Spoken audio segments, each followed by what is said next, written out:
Like, what am I doing? I'm doing it for the show. Field of 68 till I die. This is the Field of 68 After Dark show, the only place that you need to be for college hoops every single night.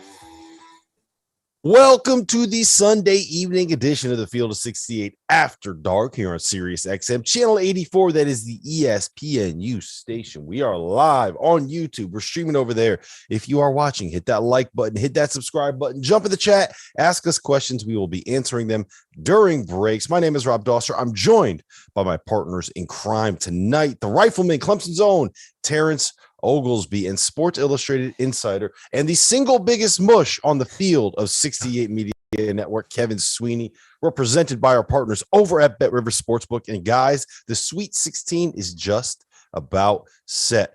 But Auburn goes down. Wisconsin goes down. Arizona, right now, they're down by 1 to TCU with 3 minutes and 46 seconds left on the clock. We're going to talk about all that. We're going to take deep dives into each one of those upsets. But before we do, we have to talk about the biggest story of the NCAA tournament. Coach K's retirement tour lives on for another weekend. T.O., I know you are thrilled to talk about Coach K retiring and this Duke team surviving. But let me ask you this. After watching them blow a lead and then come back from 5 down in the final 5 minutes, are you feeling good about the Blue Devils right now? I mean, it was gut check time. But, guys, have they really shown us what we didn't already know? They've got dudes that can finish out games. And whenever you're in a close, tight ball game like that one, you know, Paolo Banchero can make things happen for you. Wendell Moore, who I thought, you know, his stats didn't scream out at you. I thought he was really good. And they've got Jeremy Roach, who lately, guys, like he's been Mr. Consistent for Duke. He shot the ball well, hit a big 3 there at the end to get them back on top. This Duke team, they're as good as advertised. And everybody, including myself, is a little sick of the Coach K retirement tour. But we're going to have to live with it for about 2 more weeks, I think, because these guys are really, really talented. Getting out of conference, I think, refreshed Duke a little bit because now they can play to their strengths a little bit more. They're not getting nooked and crannied or pick that by opposing ball coaches. Now they're just out there playing, and I think that's a big part of it. Duke's really good, and they're going to keep playing. Kudos to Michigan State. I thought they played really well. I thought they showed really well. They had some guys play, was it Greg Brown? Greg Brown, right? Am I going crazy? Gabe Brown, excuse me. Greg Brown. Yeah, Gabe Brown, man. He ended up having a really good year. I thought he could be up there in that 12, 13-point range, and he showed well tonight. That Michigan State team gave them all they could, but Duke, they're so talented, and they're going to keep winning. I think Michigan State has big game players, right? I don't think this has been a great Michigan State team, but I felt all year that in big spots that AJ Hoggard and Tyson Walker have made plays. They've just like stepped up and gotten to the basket and hit tough shots. And they were the reason, I think, as much as anything, that this team was in that game. I mean, obviously Bingham was really good. Brown, you mentioned, had a really nice night, but this team wasn't there without the point guards, and those point guards made some really huge shots to keep them in that game. But at the end of the day, it was Duke's point guard and Jeremy Roach who had, I think, the biggest shot of the game. That 3 that he hit, what was so huge. And I think for this Duke team, because you have so many guys who can play with the ball in their hands, you have Paolo, who I think is probably best when he has it. You have Moore, who I think has been really good.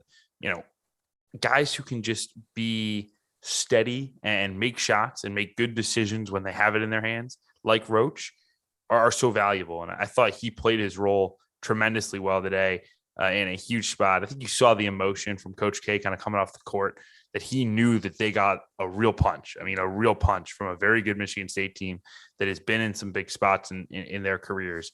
And his young basketball team stepped up.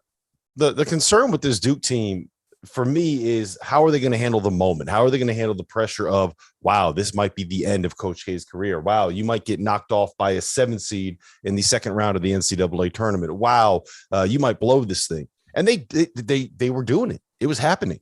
Right. I think that there was at one point they were up by 8 in the second half, and Michigan State goes on this big run and they end up taking a 70-65 lead. And it's right there. The end is happening. The end is near. We're watching this team give away another lead. We're watching this team melt down the stretch the same way that it did against North Carolina. And then they didn't.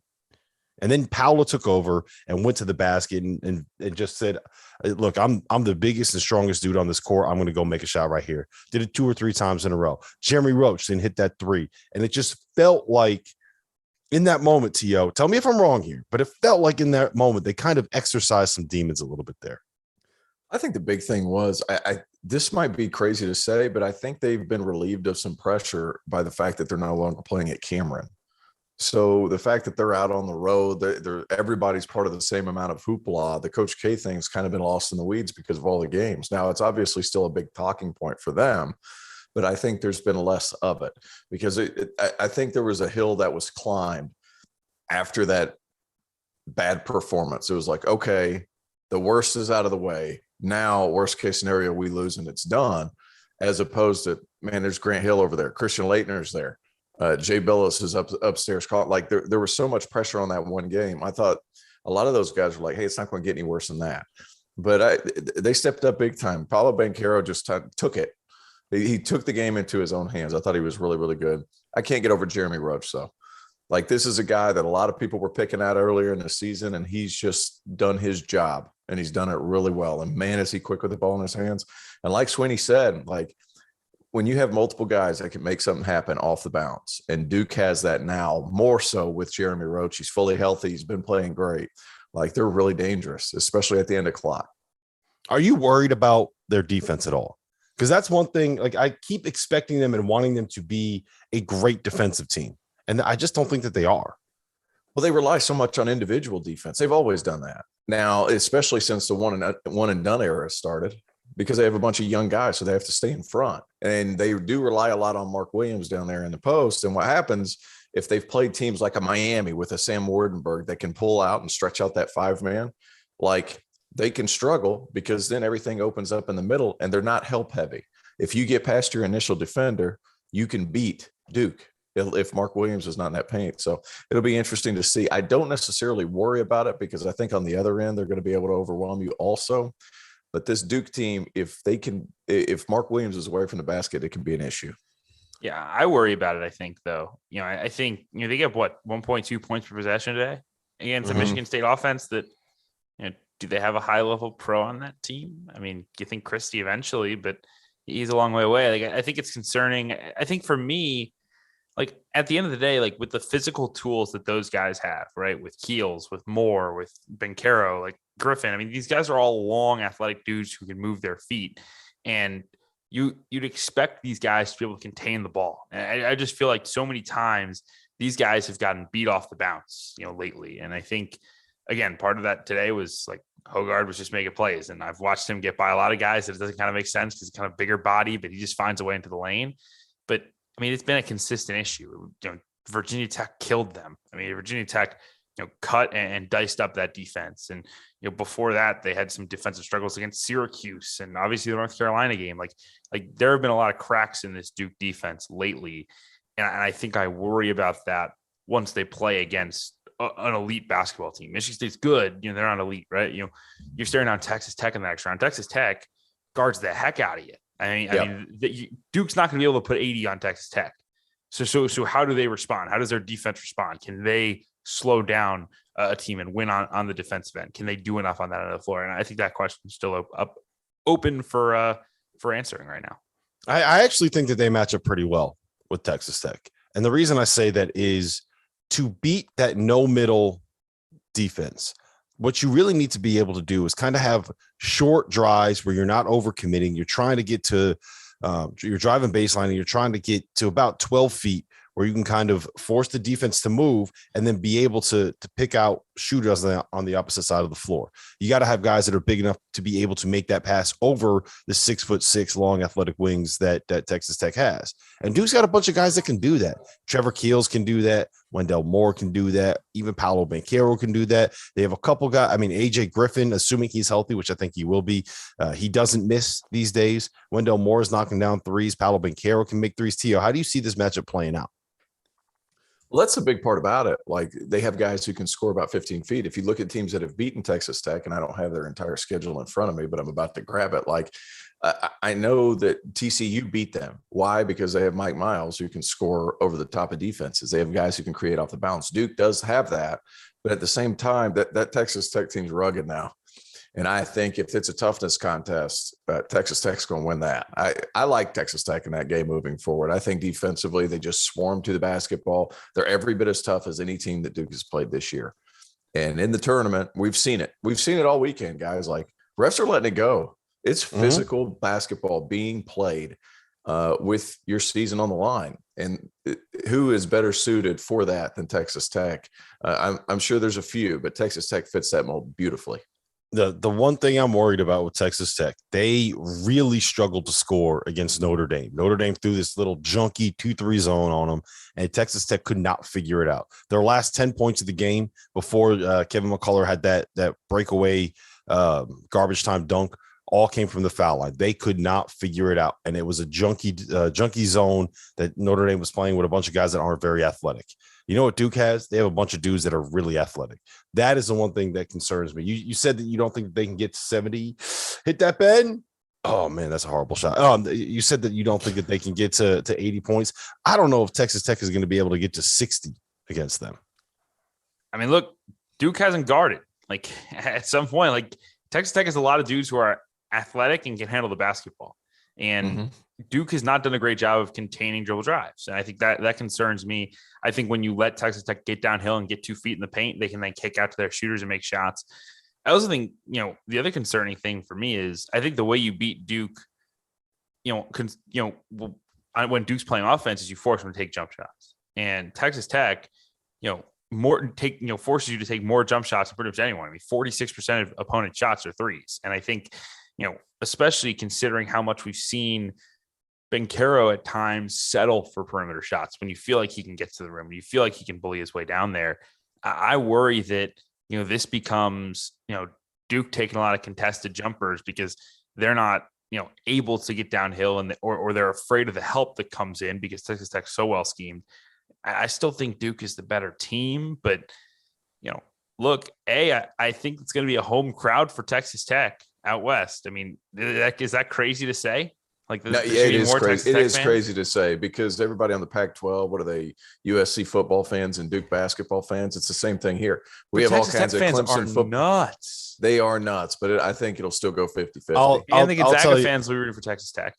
Yeah, the thing is you're going to have that's going to be the place to be because Arkansas fans are going to travel and Gonzaga fans are right up the road and Duke fans are everywhere, right? Like Duke fans are like Cowboys fans where it doesn't matter where you are, there's going to be Duke fans there.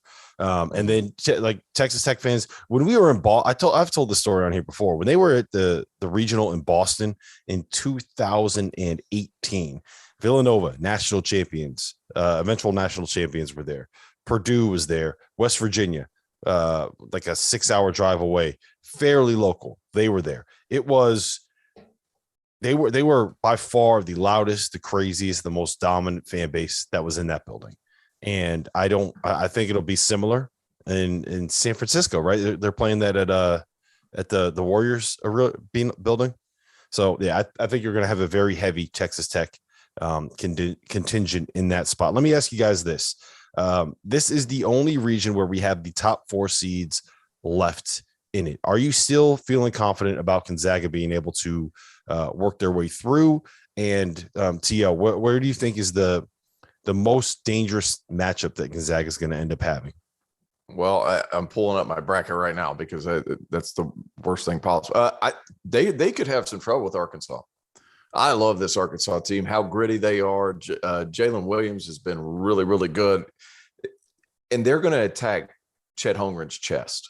I think if there was one thing taken away from this Memphis game, it was the fact that if you attack him straight up with a big athlete, you can get him in foul trouble, and then you can struggle. If you stay on the floor against Drew Timme and then make him don't let him get any separation, he's going to struggle. He's going to struggle at times. And Arkansas doesn't have Memphis-type athletes in the front court, but they have very good athletes in the front court. Arkansas could give them problems.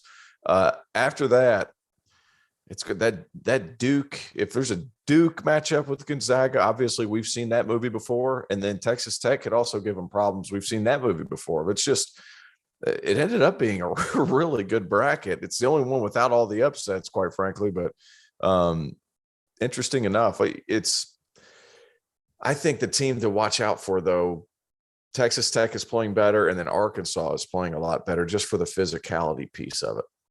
You know, I think I lean Gonzaga still to get out of this thing, but it won't be easy. I mean, the other, if you guys remember Baylor versus Arkansas last year, Arkansas gave Baylor the best game of anyone in the NCAA tournament. And it's precisely because Eric Musselman is an excellent game planner.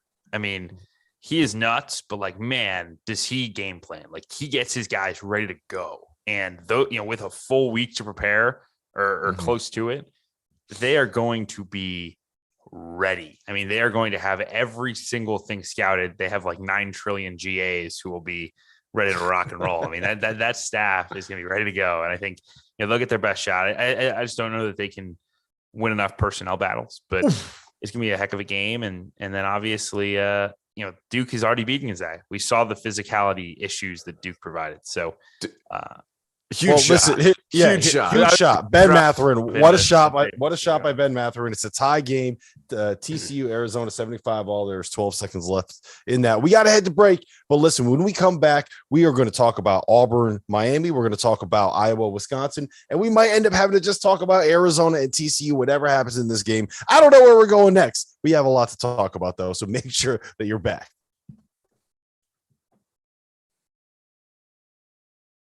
Clear 90 seconds. Dude, what about that shot? Man. Holy shit. And he got fouled before. On that dunk. Clutch. But I mean, you got to have guys who can create off the bounce, man. Like, Yeah, you got to all right, have guys in the tournament that can create by themselves. We got anything in the All chat? No, let me ask you guys this. We'll get to the chat later because I think that all the chat wants us to hear us talk about this. If you're Jamie Dixon right now, where are you going? Who are you going to? I mean, is Mike Miles still alive? Yeah, he's banged. Did he roll an ankle or something like that? Someone in the chat would know. Did he roll? I think he rolled his ankle. He was limping off earlier, and he hasn't looked right.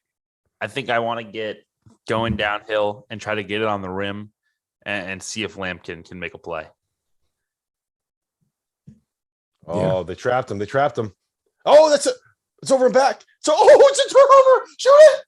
Oh, he didn't get it off. That's not going to count. He didn't get it off. Dude, I'm so far behind you. Wow. That was a great defensive play by Coloco before that, moving his feet on the perimeter when they blitzed the ball screen. Yeah, that was terrific. And you know what? If they can review it, he stepped on the backcourt line. I don't know if they can review it. I don't know if they can review that, though. He definitely did not get seconds. this off. No, he definitely didn't. Yeah, it was not even close. You don't even need to review it. Going to overtime.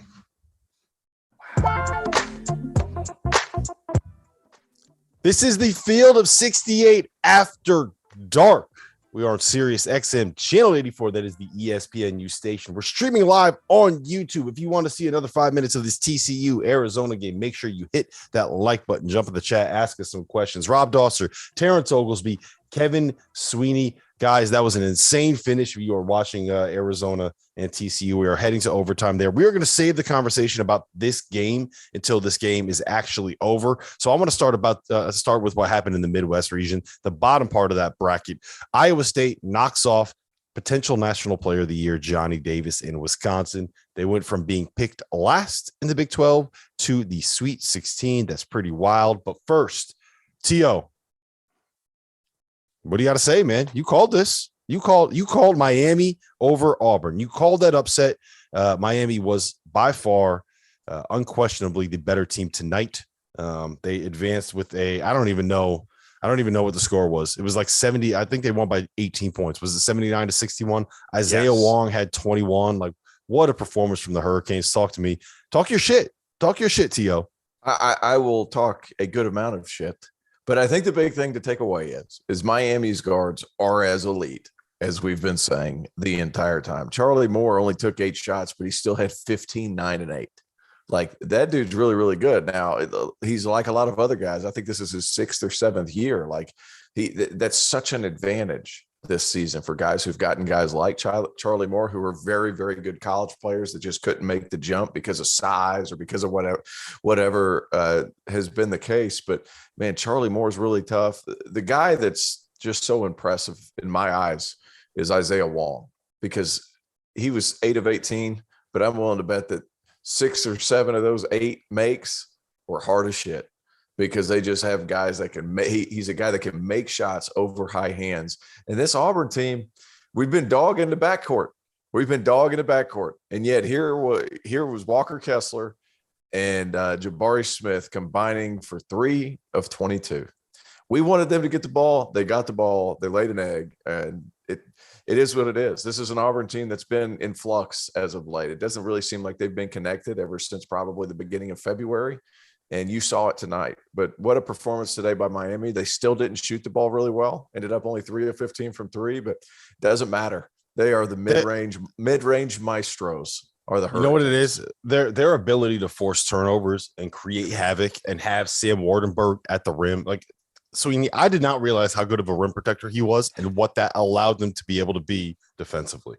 Right. Well, they've struggled this year defensively all year. I mean, it is no secret they're well outside the top 100 in Ken Palm, but they gamble, right? They gamble. So and today they gambled more than they usually do. Like, I think they knew coming into the day that if you lined it up and let Walker Kessler catch the ball on the block, you let Jabari Smith catch it clean, it's going to be a long day. And so we might as well, throw the house at them, see if we can confuse, disrupt, and just, hope for the best. And I think it helps, again, that you have older guys there defensively, because you have guys who made those calculated risks before. I mean, look, Cam McGusty is 2 years and a day older than me. Charlie Moore is 18 months older than me. I get I'm not the oldest guy, but I'm a college graduate with a full-time job. Like these guys are old dudes. I mean, these guys have been around the block in college basketball. They've experienced it all. It's poetic for Charlie Moore that he's heading back to the city of Chicago to go play in the Sweet 16. It's very, very cool. But look, yeah, you're absolutely right. They gambled a lot. They won a lot of those gambles. Took it away 13 times, which was huge against an Auburn team that they were gonna have trouble stopping. And they got some luck, right? I mean, look, at the end of the day, if Auburn made 12 threes like they're capable of doing, this is a whole hold on. The only lucky team in college basketball is Providence. Let's just get that out there. Yeah. The sideburns, they came out of nowhere. Unsolicited prior burns. No, well, we talked about Providence last night, man. I love that story. I think they match up well with Kansas. I think that is we'll get into that later, but I think that's one of the most interesting matchups we have in the Sweet 16. Why I want to know, T.O., like why were you so confident in Miami? Like what is it about you? What is it about them that allowed you to say, okay, they were so inconsistent during the regular season, and I'm going to come out here and I'm going to pick them to go to the Elite Eight? Like what was it about that team that made you buy? You can scheme and scheme and scheme all you want, but in the end, all they're doing is isolating guys, and those guys are getting buckets. And when you have 3 guys that can make something happen off the dribble, and Sam Wardenberg, who opens up the floor for them, like he didn't take a whole lot of shots today, but he's a good enough shooter. What is he, 37, 38 from 3 or something like that? Like he's a quality. All you have to do is just have the threat of being a shooter. And Isaiah Wong, I've seen that guy enough in person to where if he gets to his right hand, you can forget it. Cam McGusty has shown flashes of brilliance. This year, he's finally been healthy. And Charlie Moore is the perfect unselfish piece for that roster. I love that team, and their 4 men are really athletic. I just feel like you can scheme and scheme and scheme, but those dudes are still going to be dudes no matter what. And then Auburn's weakness this season has been guard play. And then what is Miami's strength is guard play. Guards win in the NCAA tournament, especially big physical guards that can create. Yep. All right, let's talk about the other game in that region. Iowa State was another offensive rebound for TCU. Iowa State was the 11th seed. They knocked off Wisconsin in one of the ugliest basketball games in the history of the sport, but they got it done. Johnny Davis did not look like himself. I feel very confident in saying that he is not, whatever the injury was, the ankle, foot, whatever you want to call it. He was not the guy that he was earlier in the season from a health perspective. So unfortunate for Wisconsin. I was, he was a guy that could have been a lot of fun. But what Iowa State, Sweeney, was picked last by every single coach in the Big 12. Every single coach in the Big 12 picked them last in the conference. They ended up winning 19 games in the regular season. They went 7-11 in Big 12 play, and they are now in the Sweet 16. What did Otts do? What did TJ do to get this thing figured out? Well, I think he brought in a lot of guys with a chip, right? I mean, this team understands that it's not perfect, that it understands that it's not loaded with stars. It doesn't have egos. It has guys that go out there and work, right? I mean, those guys knew that they were probably gonna have to keep Wisconsin under 60 points to win today. Just like they knew they were gonna probably have to keep LSU under 60 points. I mean, there's no secret to what Iowa State's doing. They're grinding teams out, and they're hoping that one of their three really good guards can make big plays, right? And today it was Kalsher. It's been Brockington in the past. It was Hunter against LSU. Like, they have three guards who can make plays. And they've got guys who just buy into their role, and they grit and grind and just find ways to win. And, I give them a lot of credit. I mean, look, a lot of these guys' journeys are just like unbelievable. I mean, look, you've got Caleb Grill on this team who has followed TJ Otzelberger to the depths of the universe. I mean, for every school in the world that TJ Otzelberger has been at, Caleb Grill said, I'd like to follow.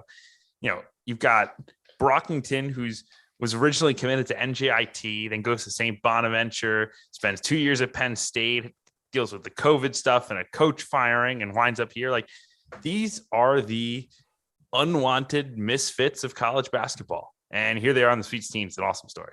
Well, there's a lot of guys that would love Isaiah Brockington right now. Goodness Absolutely. me. Like, wasn't he was a defensive guy at Penn State, right? Like, he was an all-league defender. I thought he did a terrific job today. He's just like you said, Sweeney, bunch of tough dudes, chip on their shoulder. I'm going to stop you. I had a feeling coming into the game that Brockington was going to feel like, hey man, this is a good chance for me to show that I can go up against one of the best perimeter players in the country and lock him down. And whatever injury that Johnny Davis does have, or however bad it is, you still got to go out there and do it. And I thought there was going to be one of these, not a fluke game per se, but hey man, he's hurt. It's really bad. You find out it's bad later, and he still goes for 20 because he gutted it out. Isaiah Brockington wasn't having that nonsense. And like you said, tough bunch of physical dudes. Here's the incredible thing about Iowa State this season, or in this game. Tyrese Hunter and Brockington are like their two guys, and they were 5 for 25 and 0 for 4 from 3. Like, they were not good. They were not good tonight. They had more turnovers than they did made field goals, and that's never a good combination of things to do. Gabe Kalsher all year long has been the guy, Sweeney, that we've been like, hey, you know what? If he ever finds a way to get it going, this Iowa State team might be kind of dangerous. He shot like 40% his freshman year from Minnesota. I remember watching Gabe because I did a big story on Trey Jones and Tyus Jones and that family at Peach Jam in 2017, maybe. And Gabe Kalsher was on the same AAU team as them. And I believe that Brad Davison came from the Howard Pulley, the same program. And I remember watching them. Those guys. Yeah, all those guys. Like, that team was loaded, man. That team was so good. But I remember Gabe Kalsher like just draining threes nonstop. And I was like, yo, this kid is going to be really good for Minnesota. And he goes out and shoots 40% as a freshman. And then, like, he just completely forgets how to shoot. He starts putting up Rob Dauster numbers from beyond the arc. And it was nice to see him get it going, because like when that kid is playing well and making shots, he's a really, really dangerous player. And that changed things for him. He took 19 shots today. He took 19 shots. He's had some, and it was cooking in the mid-range too. It was all mid-range. Yeah, he's had some good games for them. If I remember correctly, I think he exploded against Memphis earlier this season. Of course, I think everybody did. But they've got good players. It's just a matter of, you got to get one of them right. You got to probably score 65 points to win their next game. All right, so let's talk about it. We got Iowa State and we got Miami coming up. T.O., you are the Hurricane Whisperer. Talk to me about this matchup. I am. The only thing that worries me is like all 5 guys or all 3 or 4 perimeter players are really going to have to guard, because Miami has so many guys that can make it happen. Like, and they'll just pick on a guy. Like, it's almost like the NBA where Paul Pierce has a mismatch and you just stop what you're doing, and then they just throw him the ball and let him go to work. That's kind of what Miami does now, obviously in a different effect. But at the same time, having so many different guys that can play make is the big issue. I have them winning. Now, Iowa State, I understand the intrigue. The offensive firepower isn't where it is compared to Miami. And the thing is you can scheme all you want. Nance is going to scheme. He's going to scheme. Those Miami dudes are still going to be able to make shots. And I don't know that Iowa State's going to be able to make enough shots to keep up with Miami. It's so important for Iowa State all year to force turnovers. They're top 5 in the country in forcing turnovers. And again, a lot of that's because, look, they're so inefficient offensively that you have to take more shots than the opponent to win. And Miami's just been so good at taking care of the basketball this year. They're 6th in the country turnover rate. Like, I think Iowa State's going to make them uncomfortable, but I don't think that they can turn them over on 20% of their possessions. Like, I just don't think they can get there. And if they can, I just don't know that Iowa State can score enough to win this game. So I think Miami probably does it and finds a way to lead 8, but it's a fun matchup because it's defense and grit and grind versus offensive guards. You just want to go create off the bounce and attack mismatches. All right, we have to pay the bills really quickly for 1 second. But Sweeney, I want to ask you this real quick before we keep it moving. You are going to be at the Final Four, right? Which is the better story? The team that overcame all of the stuff that happened with the FBI investigation and the issues that put on that program, or the guy that takes over a program that went 0-18 in the Big 12 last year, gets them into the top 25, gets them into the tournament, gets them into the Sweet 16. Which is the better story? Better story is Iowa State, for sure. 2-22 to the final to the Sweet 16 or the Final Four. That's a crazy story. T.O., what do you think? I think there's some recency bias there. I think the first one you said, because that was such a hole to crawl out of, and it was erroneous. Yeah, it was. That's a foul. Hey, Rob, one more thing. Yeah, go ahead, Rob. One more thing. Again. He doesn't stop shooting. Go ahead, Tio. Miami does not pass the ball very much either. It's one of the lowest assist teams in the country, or they were the lowest assist team in the ACC for sure. They don't pass the ball, so there's not as many opportunities for turnovers, getting out in the passing lane, and getting out and creating some of those opportunities like Sweeney was talking about. Yep. All right. Listen, we're gonna step away here for a second. When we come back on the other side of this break, maybe we're talking about the end of this Arizona TCU game that is absolutely insane. Maybe we're talking about Purdue rolling Texas. Maybe we're talking about Houston. You're going to have to come back and find out. We'll be back in a minute.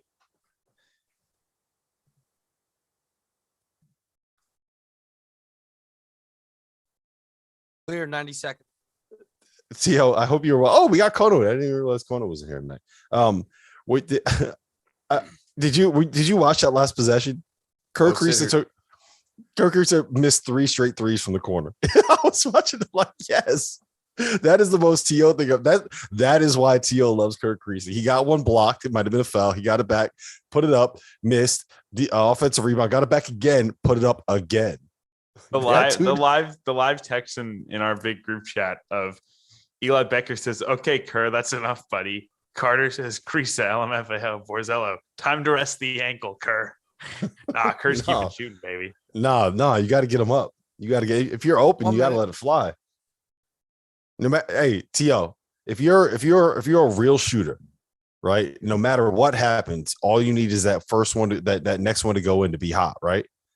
Yeah, just one. But I mean, he had all the opportunities in the world. You got to hit 1 out of 3, especially if they're coming from offensive rebounds. That's the best time to shoot them too, because you're just sitting in your lap. It's target practice. 30. Yeah, this game has been an absolute war. What a fantastic basketball game this has been. Ben Mathurin has been unbelievable. He has like 30, right? 30 exactly. Boards? Yeah. And Kerr is shooting 1 for 10. Yeah, get him up. Get him up, Love baby. Kerr. Love Kerr. So sometimes when you play, when Arizona plays, though, sometimes the best thing you can do is just throw it up there because they've got so many athletes. So I mean, it's hard to fault him too much. All right, we're gonna go straight into Houston next. Houston and then Purdue, and then talk about Big 12 or SEC more disappointing. Big 10, sorry. The Field of 68 after dark. We are live. Sirius XM channel 84, the ESPNU station. We're live over on YouTube. If you are watching us there, jump in the chat, ask us some questions, hit that like button. We'll be answering them as soon as Arizona and TCU comes to an end. Rob Dauster, Terrence Oglesby, Kevin Sweeney are here with me. Let's start with Houston, guys.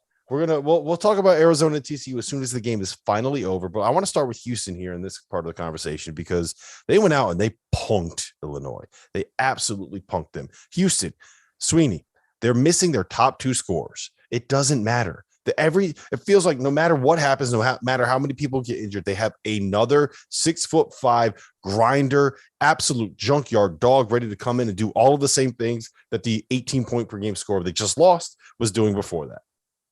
Look, I mean, Kelvin deserves all the credit in the world. I mean, I'll push back on your punked description, given that game was really, really close for like 35 minutes. But I mean, look, they deserve all the credit because that team just has guys who continue to step up. They have guys who are so bought into their roles. I mean, again, you hear that kind of talk all year, but you can't watch a team and see it more than you see it with Houston. Just like an unbelievable trust and an unbelievable buy-in in what they do. And it mattered today because, look, I mean, Illinois is a talented basketball team. They've got one of the best big men in the country, and they just schemed Kofi out of it in the first half and ran Frazier off the line, ran Plummer off the line, and played a really, really complete basketball game. And their 3 guards with Edwards, Shed, and Moore had tremendous games, and it was enough to carry the day for Houston to advance this Sweet 16. It's amazing to me watching Houston how difficult they make everything. Oh, like everything looks like it. You cut through the lane, you're getting chucked. You try to swing the ball, they got a hand out in the passing lane, and it was a terrible matchup for Illinois because Illinois thrives in their own chaos. And what I mean by that is really the only solid option they have on that team is Kofi Cockburn. After that, it was like they would sometimes make a great play and the ball would get loose and you hope that everybody gets in a scramble and then they end up with Alfonso Plummer shooting a 3 or Andre Curbelo getting in the lane and making some behind the back pass that very well may end up in the 7th row, or it very well may end up in a perfect spot in the corner for a dagger 3. They rely on their own chaos. That's why Houston beat the crap out of them. And I would say it got close for a little while. It didn't feel close watching it. And I agree with you, Sway. It just felt like they were just a step ahead of everything. Illinois was just like they were just hanging on for dear life. I mean, they really were.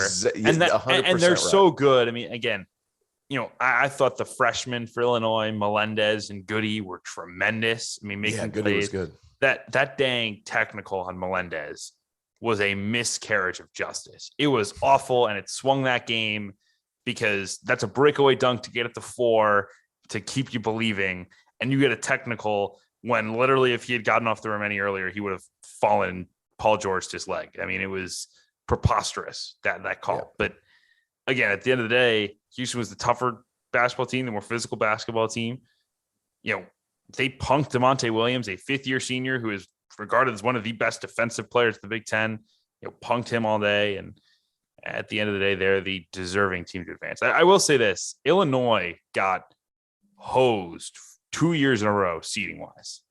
Last year, they're their number one seed. They draw a top 10 Ken Pom team in Loyola Chicago in the second round. This year, they're a number 4 seed. They draw the number 2 Ken Pom team in the country, Houston, in the second round. That's brutal. 2 years in a row, they got by far the best team based on quality metrics they could possibly play in their second round matchup. So before everyone starts doing the Brad Underwood's, can't win in March, whatever. Let's just put. That's not fair. Yeah. So let's talk about that because we're going to have to talk about this Arizona TCU game in 1 second. I do want us to respond to that. Part of the reason why Houston was a 5 seed is because they lost their top 2 scorers. And so everyone, when you look at it and you say, okay, they have these great computer numbers, but a lot of that is a result of what happened when they won some games when they were completely healthy, blah, blah, blah, blah, blah. They didn't do anything all that impressive in a conference play. They got beat by Memphis twice in AAC play, I believe.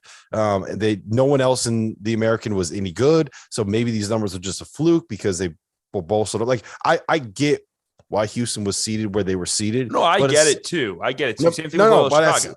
But at some point, we have to recognize that, okay, Houston, that was unfair to do to Illinois, but also at the same time, at some point Everybody's playing somebody tough. Yeah, Everybody's you can't have if you're in the second round of the NCAA tournament, you are a very good basketball team. Whether you're a top 5 team on KenPom or a top 35 team on KenPom, right? Are there people complaining about they had to say, "Oh yeah, you look how lucky we were to get Providence to draw Providence in the first round of the tournament"? Providence is a sub 40 team on KenPom. So look how lucky we are to play St. Peter's in the second round. Yeah, like I get it. I trust me. I understand what you're saying, and I'm not. I don't want to. I don't want this to sound like I'm saying you're an idiot, because you're right. It was a rough draw for them. I think that the committee should, when they do this, like the biggest issue we always have every year is where people get seated. But at the end of the day, like, you got to lace them up and go win a basketball game, and they were not able to go out and win that basketball game. All the credit goes to Houston. All the credit goes to Kelvin Sampson. Culture, man. We talk about culture. That he has it. He's built it. He's developed it. Let's talk about Arizona, though. We got to get into that, because that was one of the wildest college basketball games I can ever remember seeing. T.O., if a team gets tested like this, like we've seen it a couple times with top seeds, Gonzaga last night, Arizona tonight, Duke today. What is that a good thing for them moving forward, to be able to get punched in the mouth and to survive and keep it moving? Because that game right there, it's better than the alternative. TCU could have, should have, maybe would have won that game if a couple things went a different way. Yeah, I mean, but the great teams figure ways out. Like, to kind of combat the point we're talking about Illinois, like, if you were as good as a lot of people thought you were, you would have figured it out. And Arizona figured it out tonight. Obviously, a couple of bad bounces go a different way to TCU, and then you're living. But at the same time, this Arizona team, kudos to Kirk Kriisa coming out and playing. Didn't play great, but he got out there, he played, he gave his guys a lift.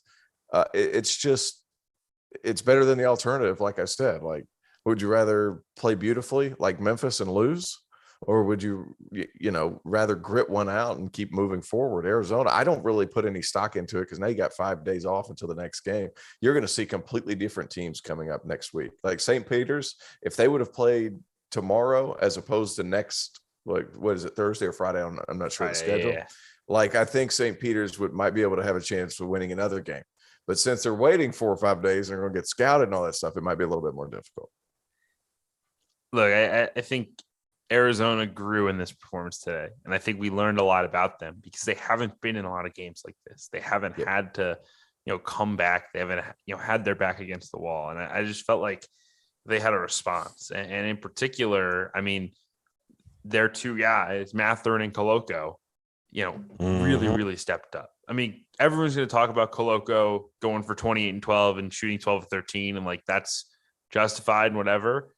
But holy cow, the play of the game for him was the defensive play he made in the final 10 seconds of regulation when they blitz the ball screen. He moves his feet on the perimeter. That's why he's so good. That's why Arizona is so good. That's why I draft him potentially in the first round. I mean, his ability defensively has changed this team. He blocks shots. He moves his feet on the perimeter. He is a monster, and he is the reason they're as good as they are. So, I just thought that for him and Matherin to step up the way that they did in the brightest, lights and the biggest moment, what was critical for this team. Look, are they going to win a national championship if Kirk Kriisa shoots 1 for 10 from the field? Probably not.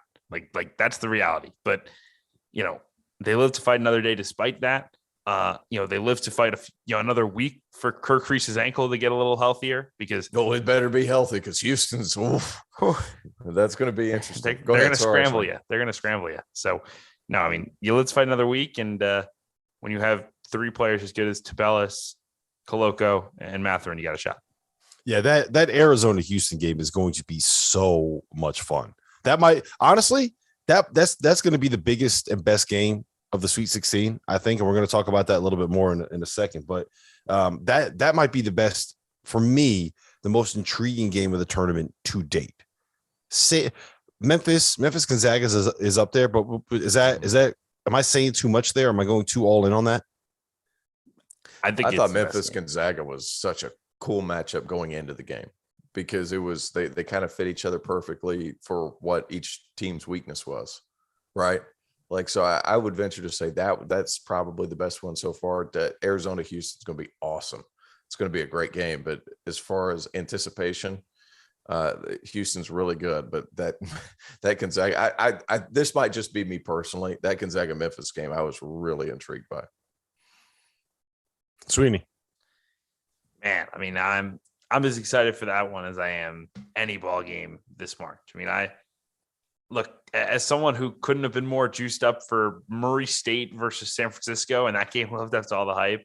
I think, this game, it's very different stylistically, but it's very similar in that I'm just so intrigued by the coaching chess match, right? I mean, the way that Kelvin Sampson is going to, blitz Arizona and force the ball out of Coloco's hands and trap in corners and do so many different things to make Arizona uncomfortable and take them out of their rhythm. And then what Tommy Lloyd's adjustments are going to be on the offensive end. He's one of the sharpest, offensive minds in the country. They run really, really good stuff. How is he going to get Mathurin downhill? How is he going to get Tabellis involved? How are they going to be able to run and control tempo? I mean, to me, that game is the game of the Sweet 16 for sure. I mean, you can look ahead and you can look ahead to potentially Gonzaga Duke and get excited about that. I think Duke Texas Tech is going to be a whale of a ball game. I cannot wait for that one. But if you said, look, you can only watch one game for the entire Sweet 16, I'm taking Houston, Arizona, and I'm going to enjoy all 2.5 hours of it because I guarantee that thing's going to be physical and that thing's going to take a while. What's amazing about Tommy Lloyd? He is so good at scheming ways to lift the defense and create backdoor cuts and lift the defense and create space for some of his drivers. When he's playing 2 7-footers that aren't going to do anything outside of like 5 feet from the basket, he could put Umar Ballo. Is it Umar or Omar? Umar, I believe. Oh yeah, Umar Ballo and Christian Coloco out there together, and he's still finding ways to get guys getting to the rim in space, getting downhill, turning a corner with a driving lane. It's a delight to watch them run offense. And one last note, TCU, man, what a performance. I would love to be able to, that's the hardest part of the NCAA tournament for me, is to go out there and see a team like TCU play as hard as they did, play their balls off, nuts hanging dang it, play their nuts off, and find a way to take a number 1 seed to the brink, and then it's just over. So, it's over like that. It sucks. Yeah, it's tough. It was almost like watching Connecticut really battle New Mexico State and then them just get smacked in the mouth and sent home. It was nothing like that at all. It was nothing like that. Teddy Allen owns the entire state right now. He is the king of stores. He does. Well, TCU's going to be back. TCU's going to be back though. Yeah, they are. Lampkin's a redshirt freshman. He has been awesome. I think Mike Miles will come back. He's enormous. I love watching him because he just kind of waddles where he wants to go, and no one can do anything about it. He just gets in front of the rim and hoovers up every rebound that is within 5 feet of him. I love that guy. And he's like him and Kirk Risa should have like a selly off.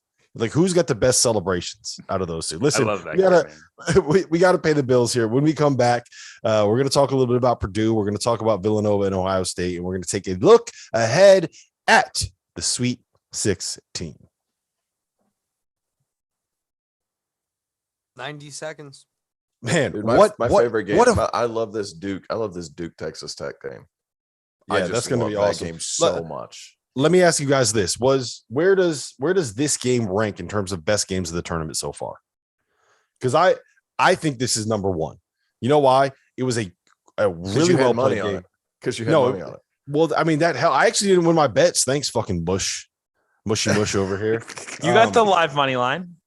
I got the live money line, but I still lost some. I lost money on the other spread that I had, 6.5. There's been so many good games. I can't even. But here's why I think this is the best. 1, you had some ridiculous big shot making. 2, you had an underdog come back in a what was a road environment.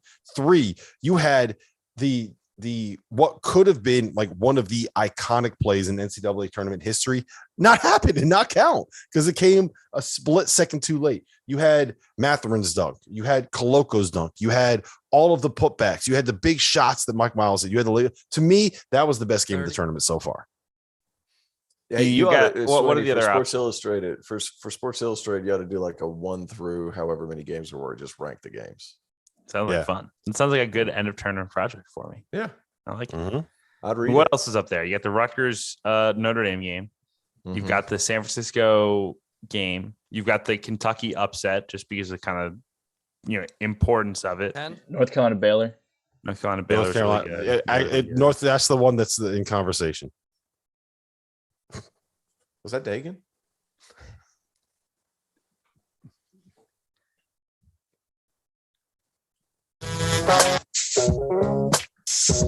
The field of 68 after dark. We're live at Sirius XM, Channel 84, the ESPN news station. We are streaming over on YouTube. If you're watching there, hit that like button. Jump in the chat. Ask us some questions. We are going to be going to the afters here in about 10 minutes. It's been a wild night, guys, an absolutely wild night. We just watched this thriller between Arizona and TCU. Arizona is going to advance, so the Sweet 16 is set. The only games we haven't really talked about: Purdue, they beat up on Texas. Villanova beat up on Ohio State. That's relevant because Ohio State lost. The only team from the Big Ten that won today was Purdue. They avoided the infamy of being the only conference in the history of the NCAA tournament to have 5 teams lose on the same day. Big Ten, 2 teams make it to the Sweet 16. We have 11 seed Michigan and 3 seed Purdue. The SEC, we thought they had 4 of the top 10 teams in the country. Kentucky's gone. Tennessee is gone. Arkansas has made it to the Sweet 16, and Auburn lost today. So, Sweeney, I'm putting you on the spot here. Which conference was the bigger fraud, the SEC or the Big Ten? I think the Big Ten because I think the losses at the top I still believe that the SEC had elite teams this year. Like I really do. I think Kentucky was never the Kentucky of February 1st again. Auburn was never the Auburn of January 20th again. But those teams at their peaks were really unbelievably good basketball teams. And look, I think Tennessee had a real chance to beat Michigan. They were right there in that game. It was a real true 50-50 game. They just didn't quite make enough shots, and they go home. There were 4 really outstanding teams. I want to say one thing real quick on that. Go ahead. This whole Rick Barnes can't win in March narrative has been popping up again. Tennessee shot 2 for 17 on threes, and I would say that probably 12 of those 17 threes were what you would classify as good looks. Absolutely. I was courtside. I mean, they were great shots. They just didn't make them. There were 4 elite teams in the SEC this year. They didn't perform. The Big Ten, I think it was pretty clear to me before that there weren't elite teams in this league. And Illinois proved it by looking a little bit overmatched by Houston. Iowa proved it by losing to Richmond. I mean, it was a bad tournament for the Big Ten. It was again. I mean, I'm a Big Ten guy. I think the league is fun to watch. I think the talent level has gotten better and better. But at some point, you got to win these games. And the Big Ten has had 50-50 games in this tournament, and they have lost a lot of them. And they had 50-50 games in last year's tournament. They lost a lot of them. T.O., the Big Ten is the only conference in the country, regardless of the level, the only league in basketball in the United States of America where it's normal to play 2 big guys and centers that can't play out on the perimeter. Do they need to modernize? That's what I was going to get to. Hold on. What? Go ahead. I don't think that's actively true. No, Sweeney. Can we Sweeney, don't come at Dauster with facts. Don't come. No. I mean, we're gonna go through here and just go through all the Big Ten teams that just don't play 2 true bigs, or at least play a 4 who can shoot. No, go ahead, T.O. Here's my thing, Sweeney, and I think in order to win in the Big Ten, it's not necessarily conducive to win in the NCAA tournament because you have to play a certain type of style to win in the Big Ten, which in the NCAA tournament, you have to space it out a little bit more. You got to be faster and you got to be physical. Now, the physical part they've got covered, but the aircraft carriers that a lot of these teams have, the really good teams have, they don't match up well with opposing teams, right? Like the Kofi Cobrans, it's tough. And the SEC has been more disappointing for me because they fit that billing so well and they just weren't able to get it done. I think there's kind of a built-in excuse with the Big Ten, in my opinion, because it's a lot less of an athletic league. It's not a very athletic league when you look at it compared to the other Power 6. The SEC. Let me sum this up for you, T.O. The Big Ten is fraudulent. The SEC disappointing. The SEC should have done better than they did. right? They should. Is that fair to say? I don't know that fraudulent's the right word. I think that we know what the Big Ten is, so I'm not sure they're defrauding anybody. But my thing is the SEC fit the billing of where I thought they could have won a lot of games. Again, I'm sorry to correct you. The Big Ten is what you and I thought they were. It's not what Kevin Sweeney, noted Big Ten homer, thought that they were. Noted is that Big fair? Ten homer. Is that fair to say? I've never carried water that the league is going to get a Final Four team this year. I never thought that. I never thought there was until I saw the bracket. And I said, "Holy shit! Iowa's got the easiest draw." And then you know what? But not athletic. So like when they weren't hitting shots, they couldn't move. I mean, forward. Iowa has like that's where Keegan Murray and Chris Murray and Joe Toussaint and Tony Perkins. Like they're not unathletic. Yeah, but they're not usually playing them all together. No, they don't play. They don't play any defense. You know what's funny about that though, Sweeney? Purdue, they got to be the favorite, like the overwhelming favorite to make it to the Final Four out of the East region at this point, right? I don't know if I'd say overwhelming because I think UCLA is quite good. Yeah, but UCLA just got bored with the regular season. It was like, can we please get to the tournament to be great? I mean, Purdue though, getting St. Peter. I mean, look. All respect to St. Peter's, all respect to Shaw. They've done an unbelievable job. That said, they're going to get waxed. Like they're going to get waxed by Purdue. How do they hang? How do they hang? They play 6'7" skinny bigs. How do they hang? I don't care what you scheme up. Jimmy's and who's Kentucky's 5-man? 6'9" Oscar Tshiebwe. And what was he this year? What was he? What was he? What was he? Player of the year? I mean, he was a national player of the year. I feel some Jersey homer. What was Tshiebwe's line in the St. Peter's game? He had 30 and 16. 30 and 16. Okay, so when the national player of the year goes for 30 and 16, and you could still beat a team in Kentucky that I think all of us would agree was probably better than Purdue this year, then why can't you beat Purdue too? Because stylistically, the game is completely different. The way that this game is going to be played, I mean, look, I would like nothing more than to watch St. Peter's win that game. I just like, I don't know how they match up. I don't know how they stay in front of Ivy. You know, Purdue's going to be much more happy to play this game in the half court than Kentucky was. Kentucky could never get Wheeler getting downhill. Purdue has shooters who are going to make it difficult because, you know, St. Peter's, their biggest defensive principle is pack the paint. And what happens when Purdue shooters get going? Like whatever the number is, I'll bet Purdue. Like, okay. We'll see. And then if it looks like you're getting a win, then I'm going to make sure to jump in there and say, hey, lock it up. Purdue's got this thing locked up. Mush your ass a little bit. Listen, we got about 45 seconds here. Hey, hold on. Before 45 seconds, people want an apology from you to me about saying that Miami was not going to win. It happened in the chat, and I just want it. Did I say that? That's what that person in the chat said. I can't remember, but he said it, so I need it. I didn't think it was crazy. RC was the one that went, oh, come on, man. Dude, RC just has this look of like, you're just stupid. Yeah. Well, listen, this has been the Field of 68 After Dark. This was fun. We got to watch along. We got to sweat out an Arizona win here. It's been a wild second weekend of the first weekend of the NCAA tournament. Sweet 16 is set. We will see you guys again tomorrow night, 11 o'clock p.m. Eastern time.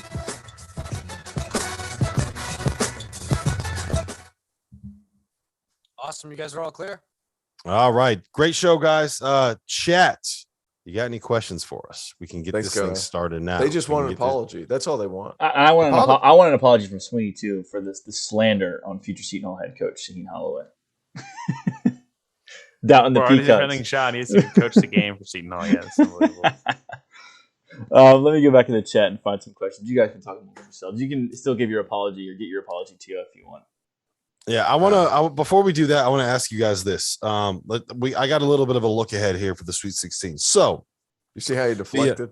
Yes. No, the field. That was a pro move. There's no way. There's no way that I'm apologizing for saying that I thought that Auburn can get to the Sweet 16. I'm not apologizing. I did nothing on that show. You can go find me the clip and show me what I need. I got something for you. Here's what you need to apologize for. Kyle Cooper. We need an apology from Rob for saying Purdue will lose in the first weekend. You did say that. I missed on that. Yeah, I literally said it 100 times. Like I would as all in as you can get on Purdue losing in the first weekend. That was me, and I look kind of dumb now, huh? That didn't work out too well because Purdue decided to start playing a little bit of defense. All right, someone just said the early line is Purdue minus 12.5. Yeah, hammer. I mean, unload. Purdue is winning that game by 20. All right, What did Purdue do all these mid majors this year? Like, look at the bye games that they played. Unload. We'll see, Sweeney. All right, here are the matchups for the Sweet 16. We have Gonzaga playing Arkansas and Texas Tech playing Duke in the West. We have North Carolina playing UCLA and Purdue playing St. Mary's in the East in Philadelphia. That is where I'm going to be. I got the St. Mary's. Purdue playing St. Mary's. Oh, St. Peter's. I haven't gotten that right once. I've messed up St. Peter's name every single time I've had to say it over the course of last week. That's just going to fuel Shaheen's fire. It's going to fuel his fire. We have Arizona playing Houston. We have Michigan playing Villanova. We have Kansas facing off with Providence, and we have Iowa State playing Miami. All right, so let me ask you guys this: what is the one matchup that you are the most excited for? I'm going to you first on this one, Tio. I'm excited for all of them, but an intriguing matchup is Villanova. Yeah, dude, obviously, of course. I'm a huge deflector. Michigan Villanova is going to be interesting because what does Villanova not have? Really the size to get after Hunter Dickinson. They're going to have to do something. And if Michigan hits shots, it could be a tough matchup. Do I think they're going to beat Villanova? Absolutely not. But it's still going to be interesting to see how they attack that. Tennessee got some good switches on Dickinson and took him to the woodshed in space. Just killed him. But Hunter at 27 was really good, and that was enough. I can't wait. We talked about it earlier, but Houston, Arizona is just going to be a tremendous basketball game. Like the competition level, the athleticism, the coaching, the X's and O battle. You sign me all the way up. I can't wait for it. Dude, Kansas Providence is going to be a good matchup too. Manai on Agbaji. Oh yeah. Look, I think Providence matches up so well with this Kansas team. One, Nate Watson is not going to get pushed around by David McCormick. One of the it's an underrated part of what Kansas does, but David McCormick is the best offensive rebounder in the country. When he's on the floor, he hoovers up like 20% of the available offensive rebounds. Nate Watson is not a great rebounder, but he's also big enough where he ain't getting pushed around by David McCormick. That's going to help. Justin Minaya will be able to chase Ochai Agbaji around all of those screens. Providence has enough old dudes that are tough and physical to make it problematic for Bill Self to be able to get his guards to run the stuff that they want him to run. They can play small and have someone chase around Jalen Wilson because Noah Horkler, we talked about this, Theo, can move his feet a little bit on the perimeter. Yeah, he's shockingly good. Yeah, and the biggest thing is Ed Cooley is one of these guys that has all of these random tricks up his sleeve that he could pull out in big game situations like this and just kind of completely wreak havoc on someone because it's something that you don't expect. He'll randomly throw out there like a 1-3-1 zone that you've never seen before. When it was UConn, they switched everything in the game that they played against UConn because Adama Sanogo was out there. So they had times where it was Nate Watson guarding RJ Cole. They just didn't let UConn run any of their stuff, and UConn, I think they scored 32 points in the first 36 minutes of that game. He has tricks up his sleeve. So I am very, very intrigued by that game. The place I want to be, though, is I want to be in San Francisco. I wish I could not go to Philly and just fly out to San Francisco instead. You don't want to see my beautiful mug in Philly, Dauster? No, that's the number one reason why I don't want to be in Philadelphia. But think about it. Like Gonzaga, Arkansas, and then Texas Tech, Duke. Oh, man, those are two big time Sweet 16 games, and it doesn't matter who advances. You're going to have a big time Elite Eight matchup. I think that's a place you want to be this weekend. No? Yeah, no, I think you're right. You've got the storyline with Duke. You've got the coaching across, all four coaches are tremendous. The fan bases are going to be a lot of fun. And man, oh man, it's going to be. I think it's important. I think it's important to realize that my mother thinks that Purdue is going to the Final Four easily. She might be right. She's texting me right now. She's like, Purdue in the Final Four. Just go ahead and write that in Sharpie. Well, Dauster thinks St. Peter's is going to beat them, so I don't know how to square that. So it's not what I said. St. Peter's is going to beat them. Okay, Oh, I'll say it. Dagan, there he is. Nuts hanging Dagan. Because let's be honest, I don't hold any weight in this world. So if I get it wrong, nobody really cares. No, the chat loves you. I'm gonna send the Twitter trolls after Dagan. You would have had the entire state of Arizona after you, Sweeney, if they would have lost today. Oh man, well, Dauster would have killed me. I think the checks would stop coming in. It would have been bad. Yeah. Well, we got any other questions? Anything like that? No, I want to keep going on some of the Sweet 16 stuff before we get Dauster's just taking over tonight. He's just to just the chat questions. Dictatorship around here. Yeah, he's just yeah, it is. Yeah, it is. So I want to know who is like the most important player right now. I know I'm putting you on the spot and you haven't really had a chance to think about it, but Sweeney, who is the guy that you think is going to be it doesn't matter which region, one guy that you think is going to be the biggest X factor here kind of moving forward in terms of who can get to a Final Four, if that team can end up winning a national title. You got anything good?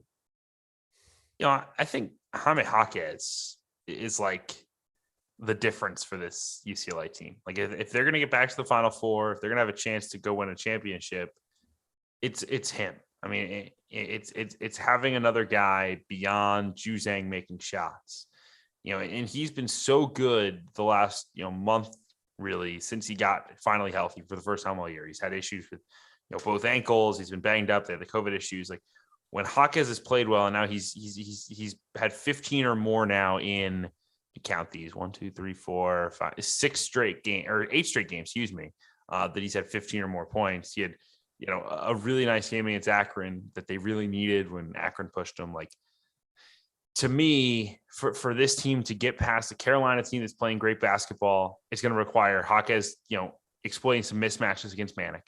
And then to get past Purdue, it's going to require Jaquez gang rebounding and getting dirty and then exploiting, on the perimeter. I mean, he is going to have a huge weekend ahead in Philadelphia for this team to get back to the Final Four. And if once they get there, I mean, they have the experience to go win this whole thing. T.O.? I'm going to say with that game, that UCLA Carolina game, RJ Davis has really grown over the past, month. Like, he has been really good. I was hard on Carolina earlier this year. I am high on Carolina right now. I think they're going to beat UCLA because the way that RJ Davis is playing, he's controlling the tempo. That matchup between him and Tiger Campbell, we talk about Colin Gillespie being the best point guard in the country. Those two, and when RJ Davis has started to play better over the last month, that guy's been a top 6-7 point guard in the country over the past month, not since the beginning. I said this last night. T.O., if RJ Davis comes back to school next year to North Carolina, there's a very real chance that he is one of the faces of college basketball. I don't think it's right. With the amount of importance that a North Carolina point guard has, and as good as he's been, he's just gotten comfortable. And it's wild because, like, when Caleb Love's out of the game, you could see he just flourishes. Like, Caleb Love got in foul trouble yesterday. He was just exploding off the ball screens and he was getting downhill. If he's knocking down shots, forget it. You can't guard him because he's so fast with the ball in his hands. Like, if he's able to get downhill against some of UCLA stuff, that's going to be a fun matchup because Mick Cronin could coach it. Hubert Davis has gotten his guys to play tough, but he's running a lot of the same stuff that Roy did. But it's like it's going to be a great matchup. RJ Davis, in my opinion, is going to be massive for them moving forward. So for me, the obvious answer to me is Kirk Kriisa, right? Like, how healthy is he? How effective he's going to be? But it feels like a little bit of a cop out saying that. To me, the biggest thing in the West region is going to end up I think whoever wins that Providence Kansas game is going to make it to a Final Four, and I think that has significantly more to do with the coach than it does with any of the players out there. You guys kind of covered the UCLA UNC game, so I'm going to go. So you think Providence is going to the Final Four if they win this next game? That's big. I don't think Iowa State or Miami's beating them. Miami could. Miami right, could. I've been a Providence rider all year. Miami could beat them. The thing about Miami is their guards are just so fucking good, right? Yeah. They're when it comes to nut cutting time, they have 3 guys that you can give the ball to and go make a play. And I don't when UConn won their title in 2014, right? They had two guys that you just gave the ball to, and you were going to get something good out of it, and they found a way to get a national title out of it, right? Mm-hmm. That's kind of what this Miami team is.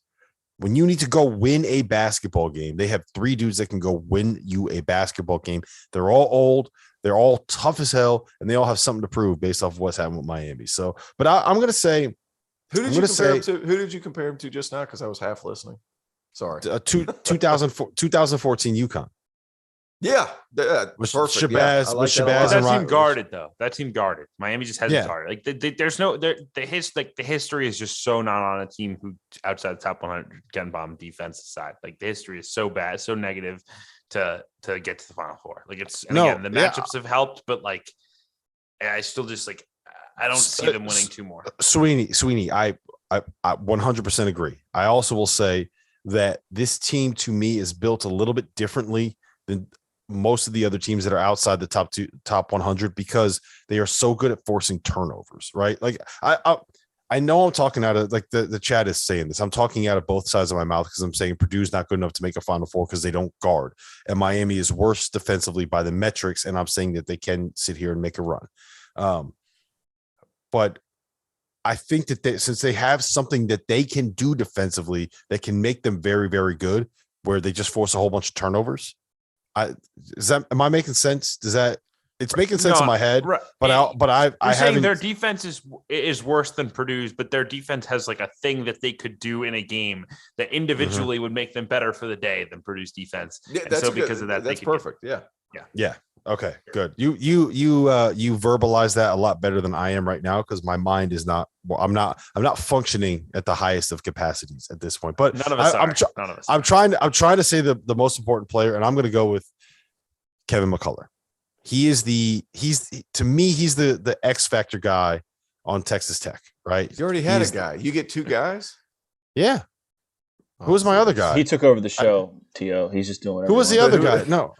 No, I said Kirk Creason, but that's a cop out because it's just saying whether or not he's healthy. So I wanted to go with somebody that was actually healthy instead of just saying, whether if this guy's ankle is good, you know what I mean? Does that make sense? It makes sense. I mean, whatever. It's cheating, but sure. Kevin, it's your company. It's your company. I can do whatever I want. I've reached the point in the show where I know that I'm rambling and I know that I'm just spewing bullshit. So now we got to move on to say something else. All right. Let me ask you guys this, then we'll go to chat questions, Dagan. I want to know who your player of the first weekend was. Who was your MVP for the first weekend? I'll go first on this one. So while you guys give you guys a chance to think, because I already thought about it a little bit. I'm going to go with Isaiah Wong, 22 points in the first round, 21 points in the second round.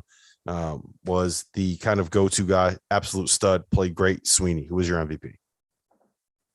Oof, that's hard. I think I'll take RJ Davis. I know he didn't shoot the ball well in the first game, but he had 12 assists and 1 turnover against Marquette and ran that team. And he proved that he can do it for them as a floor general. And then he turned around against Baylor and proved that he could do it as a scorer and 30 points in a huge upset win. So give me RJ Davis. T.O. sitting here like, fuck these guys. They just took my 2 MVPs. Nope. Who you got? He didn't. My main man, Dougie Fresh, Doug Eddard, went berserko. And whenever they needed a big shot, my man Dougie Doug got busy. Nuts hanging Dagan. He got busy. Dougie Doug knocking down big shots in big moments, both games. And the best mustache. He's got a better mustache. He may be my hero because it doesn't fully reach his nose yet. So it's like he's got half an inch in between nose and where the mustache ends. So I was saying this to my to my mom actually earlier. I said, it's rough for Doug Eddard that like in 20 years he's gonna tell all these like March Madness stories. People are gonna be like, oh, do you have pictures? Do you have videos? And he's gonna like pull them out. And everyone's first reaction like, what were you doing with the mustache, man? What were we doing with the mustache? I will say this about the mustache. I did say in the chat earlier, somebody asked how the light count was doing. I did say there are 549 people. At the time I said this, there was over 600. If we get 400 likes in this video, I will rock the Doug Eddard mustache for the Final Four. If we can get up to that. We got. I got to Let's figure out do a that. way to get this done. I mean, can I buy likes? Like, how does this work? Because we need. Let's So get to I'll make the we're deal. You at got 191 right now. Let's get to 400, guys. And wait, so it's the Doug Eater mustache. It's not the Drew Timmy mustache. Well, I mean, I can't really. It depends. We'll have to see. It depends on how it's gonna have to look. It'll be just a mustache, but I'll try to get it to Doug Eater level as I can. I just think it's funny. Like I can completely see Eddard being 45 years old and then them looking back at that picture and they were like, "What were you doing with that mustache?" I was just too busy in these streets being awesome. And that was it. And he's just so cool. All right, let's we got some questions, Dagan. We got anything good in the chat? Do. Ken Palm Ken Palm is a fraud. You kind of already did impact players. I just want you to guys give your new picks now that we kind of see this play out. Your second chance at making everything right. Who's coming out of each region, and then just give me at that point. You might as well just give me who's winning it all. Yep. T.O., you go first. I'm sorry, he rambled. What exactly? Do just you give me. there? So basically, just repick your Final Fours and new Final Four picks. Yeah. Okay, let me pull up my bracket here. It's your second chance to make everything right, T.O. Get them 100% correct from here on out. That's a. All right, so I'll just go up to the top. I want to go Texas Tech still. Texas Tech, Villanova instead of Arizona. So Texas Tech, Villanova, and then Kansas.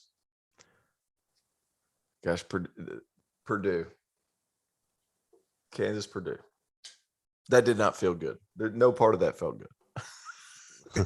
we can tell. We could tell. Yeah, no part of that felt good. It was like watching a root canal live on the Yeah. air. I'll take Gonzaga, Villanova, Kansas, and UCLA. So I like the Gonzaga call. I think that Tech beats Duke, and I think Gonzaga gets past Arkansas, and I'll take Gonzaga to get to the Final Four. I like Villanova still. I think that they're gonna get by Michigan, and they'll beat whoever they end up playing in the Elite Eight there. I'm gonna go with Providence getting to the Final Four. I think that they find a way to upset Kansas. I think that they beat whoever they end up playing. It feels like this is Team of destiny. like a team of destiny. Yeah, it just feels like the team of destiny. So I think we're going to see Providence in the Final Four, and I'm also going to go with Purdue getting to the Final Four. I think North Carolina beats UCLA, but I cannot. A lot of what North Carolina does matches up really well with what Purdue wants to do. So I think Purdue is going to get to the Final Four. Then I have Gonzaga beating Villanova in the Final Four, and I think Gonzaga is going to end up cutting down the nets at this point. What do you guys have? I also have Gonzaga winning it all, beating Kansas. Yeah, I got no clue. T.O. forgot who his Final Four is you're already. paying the big bucks for right there. Yeah, this is what you get. Let's go. Gosh, it just Kentucky just completely screwed me so bad. I think Arizona, but now I already picked Villanova over Arizona. Now I'm conflicted. So let's go Villanova and Purdue in the finals. Give me Purdue. Wow. How about that? Yeah. TT. Still looks like it hurts. Are It you okay over there? You're getting some like heartburn from this. Yeah. It's tough to watch. Doesn't feel good. Rob, the chat is very, very happy you picked Providence. They said Teddy Allen broke you. Who? Teddy Allen broke you and made you. Yeah, he did. He did. I am a broken man. There's nothing about me that is what I used to be. I'm gone. I've turned to the dark side. Go Friars. Dagan, give us another question. Let's see. I gotta go back through all the Final Four picks. There was one earlier we already answered. Who comes out of the South? We already answered that. We just did that. Man for man, Providence does match up well.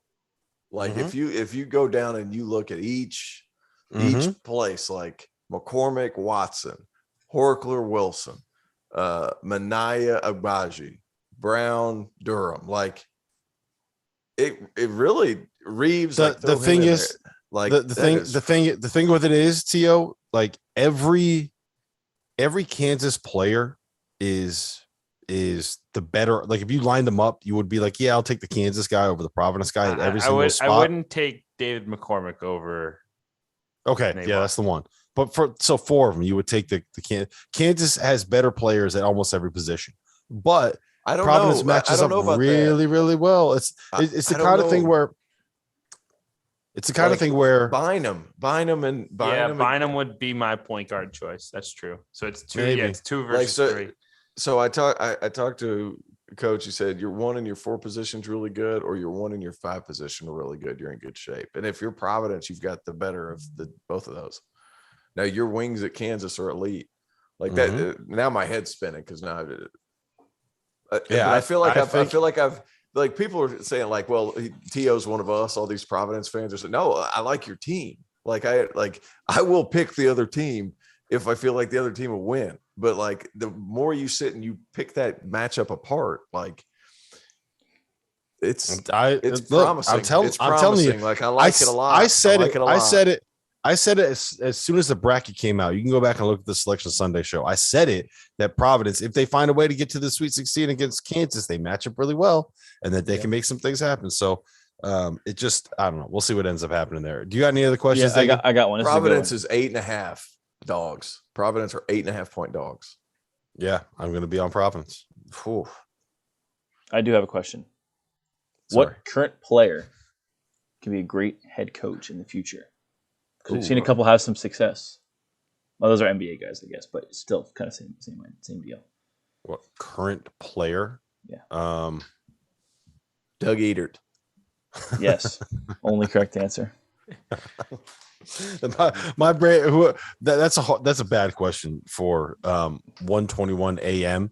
No, it's a great question for 1:21 a.m. 1:21 a.m. That's when you get the best Sunday answers. The first weekend. I have no idea. Someone just said Eli Brooks. Yeah, just pick a player. Eli Brooks. Yeah, Juwan made a point to say how good a coach he thinks Eli Brooks will be, and like he wants him on staff. Yeah, so that's a good answer. All right, let's go. Yeah, let's go Eli Brooks. Let's go Eli Brooks. Yeah. What else we got, Dagan? Charlie Moore, because he's older than his coaches. And he's been under every style imaginable. Yeah. So like he's played 5 different systems? He's played for Kwanzaa, Bill Self, Larinaga, and Dave Lato. How about that? I mean, what a combo. Nice. Dave Lato catching strays at 120. That is unreal. Sunday night. That is unreal. All right, last question before we do 3 cheers. Which team will benefit off of their couple days of prep? Which team still obviously will benefit the most? Purdue will. And I think they're going to beat the dog out of St. Peter's. Thank you. Because of that. Yeah. Yeah, I mean, they're going to kill them. You turn off the show for the foreseeable future. I'm back tomorrow, baby. Who's gonna benefit the most from having a couple days prep? Without question, to me, it's Eric Musselman. Yeah. You're gonna give the Must Bus 5 days to. They play on Thursday night, right? Yeah, Thursday night. So you're gonna give him. They stop playing on Saturday. You're gonna give him 5 days to prep for Gonzaga, and he has a team that can give him problems. I think the same about Kelvin Sampson with Houston and Arizona. Like a full prep there is going to be tough. Mm-hmm. That's it. 3 Houston, cheers. Arizona. Could you imagine Arizona playing without a healthy point guard against What are you eating? What are you eating, T.O.? I'm starving. I've been trying not to eat after a certain hour, and we're doing this show so late. I'm like freaking. I didn't answer the question. Didn't answer the question. What are you eating? Starburst. There you go. Nice. There you go. All right, let's do 3 cheers. Do Take 3 it away. cheers. Rob's first. tired. Don't throw this all. This is all on you. This is all on you. How is this on me? I'm wide awake. By the way, we're only at 222 likes. So if we can't get to 400 on this, that was hey, 200 likes was beer chug worthy. Not a week ago. But that's not Doug Edert mustache. I have a great beard. It took me a long time to grow this beard, Dio. Oh man, who am I cheersing to this evening? I'll tell you what I'm not cheersing to.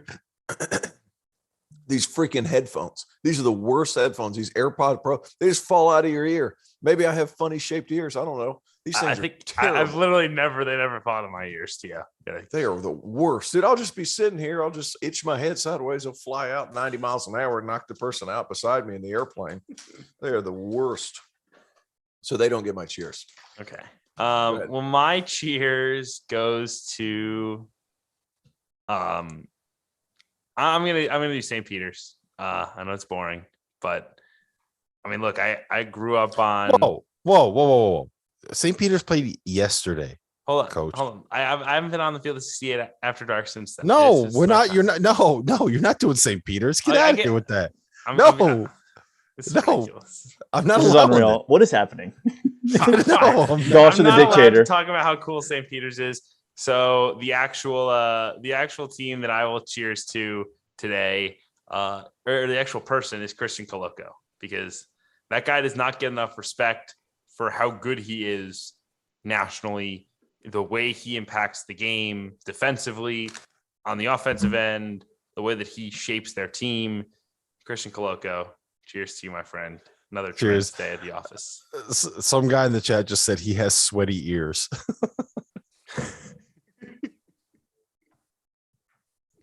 That's when you know we're struggling on After Dark, man. I didn't know. Oglesby's earlobes perspire, so he can't keep these things in his ears. All right. My cheers goes to Isaiah Wong and company for proving me right. Well done, gentlemen. There you go. Really take your victory laps. Take your victory laps, T.O. There you go. Mm-hmm. Got to do it when you can.